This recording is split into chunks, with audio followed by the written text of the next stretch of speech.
Assalomu alaykum barchaga. Navbatdagi epizodimizga xush kelibsizlar. Kattagina tanaffusdan keyin yana qaytdik. Bugun sizlar bilan ko'pchilik so'ragan Samsung Galaxy S23 telefoni haqida gaplashamiz va bu telefonni to'liqligicha halol, ya'ni yaxshi bo'lgan plus minus tomonlarini neytral tomondan ko'rib chiqamiz va bu telefonni yaqin yillarda ishlatsak bo'ladimi yokida qanaqangi telefon o'zi 2025-2026 yilda ishlatsa bo'ladimi yo'qmi, xarakteristikalarini ko'rib chiqamiz. Bo'lmasa ketdik.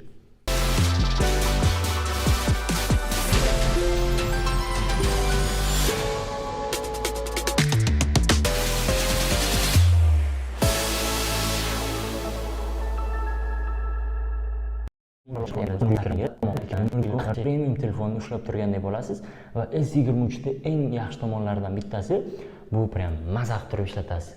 Qulayligini qaranglar, bu telefonni bilmadim, shunaqangi moshni telefon ham qulaygina bo'lgan telefonda, ekranlari ham tiniqqina bo'ladi buni.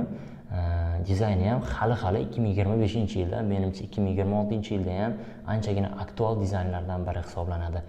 Mana ko'rishingiz mumkin. Eng maza tomonlardan bittasi cho'ntagingizda bor, shunday solasiz yo'g'ib ketadi. Unaqangi og'ir bo'lib turmaydi, yengilgina, lekin moshni telefonni ko'tarib yuraverasiz. S23 da 6.1 dyumli dinamik 2x AMOLED ekran turadi. 120 Hz ekran yangilanishi, ya'ni prям silliq bo'ladi ishlatadigan bo'lsanglar. Keyingisi esa HDR10+ ni qo'llab-quvvatlaydi. Shuning uchun bu telefonda YouTube'da, Netflix'da video ko'radigan bo'lsanglar, ko'zinglar просто sizlarga rahmat deb oladi. Komfortda maza qilib sessanglar bo'ladi. Boshqa telefonlar bilan agar solishtirib ko'radigan bo'lsanglar ham.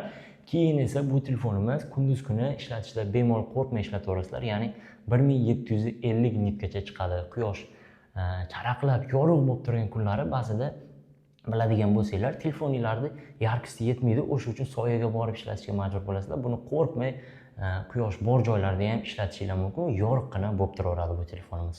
23 telefonni olinayotgan video va biz производительность tekshirish uchun o'yinlar o'ynab ko'rishimiz kerak yoki shu kabi ishlarni qilib ko'rishimiz kerak.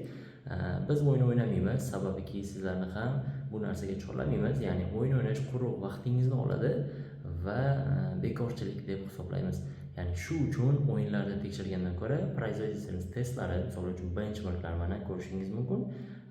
Shu kabi narsalarni qo'yganimiz anchagina ma'qul bo'ladi.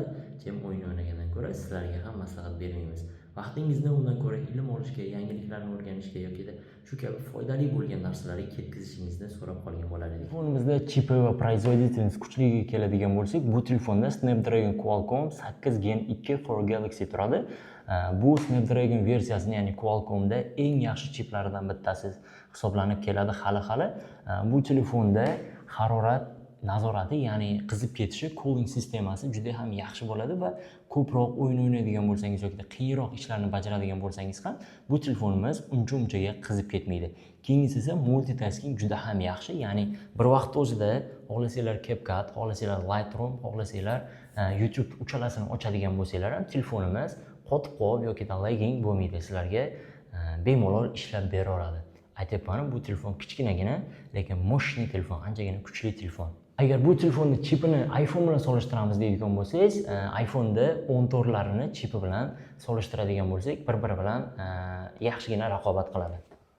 Telefonimizni avtonomiyasi, ya'ni batareykasiga keladigan bo'lsak, bu telefonimizda 3900 mAh batareyka turadi va buni optimizatsiyasi anchagina yaxshi bo'ladi va kimdirlar aytadi bir kunga yetib beradi, kimdirlar aytadi yetmaydi deydi. Lekin menimcha 2025-yilda bu telefon bir kunga yetishi qiyin bo'lsa kerak. Endi ishlatishingizga qarab, agar kam ishlatadigan bo'lsangiz, bemalol bir kunga yetkazsangiz bo'ladi.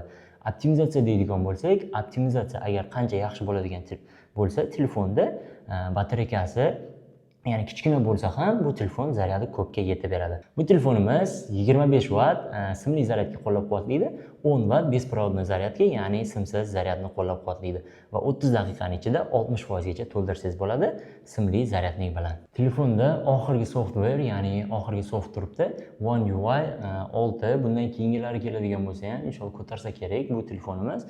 Chunki Samsung S modellarini anchagina yil qo'llab-quvvatlaydi va bu telefonimizda ham silliq ishlaydi, anchagina barcha programmalar Androidda eng oxirgisini ham qo'llab-quvvatlaydi va ishlashlari ham juda ham moshni bo'ladi bu telefonimizda. Ko'rishingiz mumkin, dizaynlari ham boshqacha bo'lgan, ya'ni o'sha softwaredagi portretniy rejimda S23 da selfie kamerasida olinayotgan videomiz, ya'niki orqa tomon ko'rib turganlaridek blur bo'lgan, ya'ni fokus hammasi menga qaratilgan, qolgan joylari esa Qolgan joylari esa o'sha xiralashtirilgan holat. 23 telefonning eng yaxshi tomonlaridan bittasi bu 8K da videoga olishingiz mumkin. 8K 30 FPS dagi olinayotgan videomiz ko'rishingiz mumkin.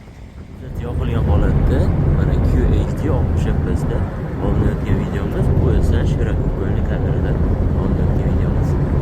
Anchagina qimirlayapti, ya'ni biz shahrimizda yamalar ko'pligi sababdan to'g'ri va stabilniy video olish, planli video olish juda ham qiyin bo'lishidan ichida. 23 telefonda Full HD 30 FPS da olinayotgan selfie kamerasidagi videomiz. O'zingiz ko'rishingiz mumkin. Mana videoga va ovoz sifatiga ham o'zingiz baho berasiz. 4K 60 FPS dagi, ya'ni UHD 60 FPS dagi videomiz selfie kamerada olinyapti va ovoz sifatiga ham o'zingiz baho berishingiz mumkin. Va biz yurib ketyapmiz, shuning sababidan mana kamera stabilizatsiyasi ham bor bu videoda. Endi esa sizlar bilan S23 telefonda zoomini ko'rib chiqamiz. Necha x gacha boradi? Mana shirokouгольныйdan 30x gacha ham yaqinlashtirib rasmga olsak bo'ladi. Ko'rishingiz mumkin mana. Videomiz asosiy kamerada S23 telefonda, ya'ni orqa kamerasida 4K 60 FPS da olinyapti va men olyapman, ko'rishingiz mumkin va yurib ketayotganda qanaqangi effekt beradi. Videomiz 4K 60 FPS da olinyapti, ko'rishingiz mumkin. Planimizga ham o'zingizlar baho berasizlar. Mana va yorug'likka ham. Full HD 30 FPS da olinayotgan videomiz. Ko'rishingiz mumkin bunga ham. Baho berasizlar o'zingizlar planimizga. Videoga olyapman hozir. Samsungda qandaydir shunaqangi narsasi borki, yorug'lik desak bo'ladimi yoki sovuqlik desak bo'ladimi, oq rangmi yoki ko'k rangda ko'p aralashganligi sababidan qandaydir multfilmga o'xshatib boradi videolarning sifatini. iPhone'da esa sariq rang ko'p aralashganligi uchun anchagina odamga ko'ziga yoqimli bo'lgani uchun menimcha iPhone'da olingan videolar yoki rasmlar odamning ko'ziga yoqqanligi uchun iPhone'da rasm va videolar yaxshi chiqadi. Bu meni fikrim. Agar sizda fikringiz bo'ladigan bo'lsa, kommentariyada yozib qoldirib keting. Bilmadim, lekin menga qandaydir Samsung video oladigan bo'lsak, animani effektdan beradi, ya'ni multfilm qo'yadi. Bu telefonimizning narxi va muqobillariga keladigan bo'lsak, bu telefonimizga raqobatdosh bo'ladigan, ya'ni shuning narxidagi iPhone 13 ni olsak bo'ladi. Agarda sizga kamera kerak bo'ladigan bo'lsa, Instagramga yoki YouTube'ga video qiladigan bo'lsangiz, iPhone 13 ni olganingiz ma'qul, chunki iPhone'da video sifati yaxshiroq bo'ladi. Agar siz prosta ishlataman deydigan bo'lsangiz, telefonda gaplashaman yoki menga kuchliligi kerak deydigan bo'lsangiz, prosta mazaq ishlatmoqchiman telefonni deydigan bo'lsangiz, S23 ni olganingiz ma'qul. Menimcha bu telefonda prosta ishlatish uchun yoki kun davomida ishlatish uchun bo'ladigan bo'lsa, bu telefonda narxida eng yaxshilardan bittasi deb atasak bo'ladi. Agar bu telefon kichkinalik qiladigan bo'lsa, siz S23 Plus ni olishingiz mumkin. Agar u ham kichkinalik qiladigan bo'lsa yoki menga kamerasi yaxshiroq kerak deydigan bo'lsangiz, S23 ultralarda yoki ultra variantlarda ko'rib chiqishingiz to'g'ri bo'ladi menimcha. Endi esa xulosa qilib aytadigan bo'lsak, Samsung S23 telefonimiz pluslarini gaplashib o'tib ketamiz hozirlar bilan. Eng yaxshi pluslaridan bittasi bu telefonimiz kichkina, qulay va juda ham kuchli bo'lgan telefonimiz. Kamerasi, ishlash tezligi va ekrani flagman darajasida. Bu telefonimizda o'zi flagman. Endi esa bu telefonimizda minuslari haqida gaplashamiz. Birinchi minusi, bu telefonimizda zaryadi, ya'ni batareykasi flagman uchun kam hisoblanadi. Ya'ni 3900 mAh flagman telefonlar uchun bu kam hisoblanadi va optimizatsiyasi ham yaxshi emas. Bu telefonni foydalanuvchilari internetda zaryadi bir kunga yetmaydi, kechqurunga borgandan keyin yana zaryadga qo'yishimizga to'g'ri keladi deb aytishadi. Ikkinchi minusga keladigan bo'lsak, bu telefonimizda zaryad qabul qilishi, ya'ni 25 Watt o'sha yilda 2023-yilda chiqqan telefon uchun kam. Ya'ni Xiaomi ni xuddi o'sha yilda chiqqan telefoni 120 Watt zaryadga qabul qiladi va bir pastdagina shunday zaryadga qo'yib 15 minut aylanib keladigan bo'lsangiz ham sizning zaryadingiz qanchadir foizga normalni to'lib qolgan bo'ladi. Uchinchi minusga keladigan bo'lsak, bu telefonimizda ekrani kichkinaligi. Kimgadir yoqadi, kimgadir yoqmaydi. Misol uchun kichkina ekranda YouTube yoki shu kabi narsalarni ko'rish kimgadir qulay. Lekin menga bunaqangi kichkina ekranda YouTube ko'rish detalni ko'rishga yordam bermaydi va shu uchun bu modelni emas, agar sizga kichkina telefon yoqmaydigan bo'lsa, ekrani kichkina bo'ladigan bo'lsa, bu modelni emas, S23 Plus modelini ko'rib chiqishingizni so'rab qolgan bo'lardik. Oxirgi minusi, 4-minusga keladigan bo'lsak, bu kamerasi albatta. Bu tengi iPhone 13 telefonni Instagramga va YouTube'ga yoki любой bitta platformaga video olaman desangiz, bundan video olishi anchagina yaxshi bo'ladi. Faqatgina video olishi, rasm olishga keladigan bo'lsak, u boshqa tema. Ya'ni video olish sifati Instagramda yoki YouTube'ga video qo'yaman deydigan bo'lsangiz, Instagram iPhone foydalanuvchilarini qo'llab-quvvatlaganligi uchun videolaringiz sifati Samsungda emas, iPhone'da yaxshiroq va tiniqroq va detalni chiqadi bu telefonga qaraganda.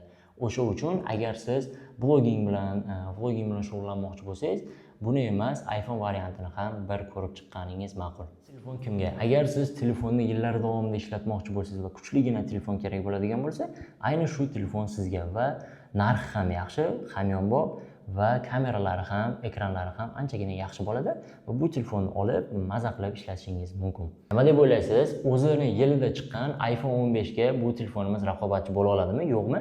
O'shani fikrlaringizni kommentariyalarda yozib keting. Har biringizning kommentariyangiz biz uchun muhim. Keyingi videolarda qanday telefonlarni chiqarishimizni xohlaysiz yoki qanday mavzuda video qilishimizni xohlaysiz, o'shalarni ham kommentariyada yozib keting. Keyingi videolarimizda ko'rishguncha barakallohu fikum. Assalomu alaykum.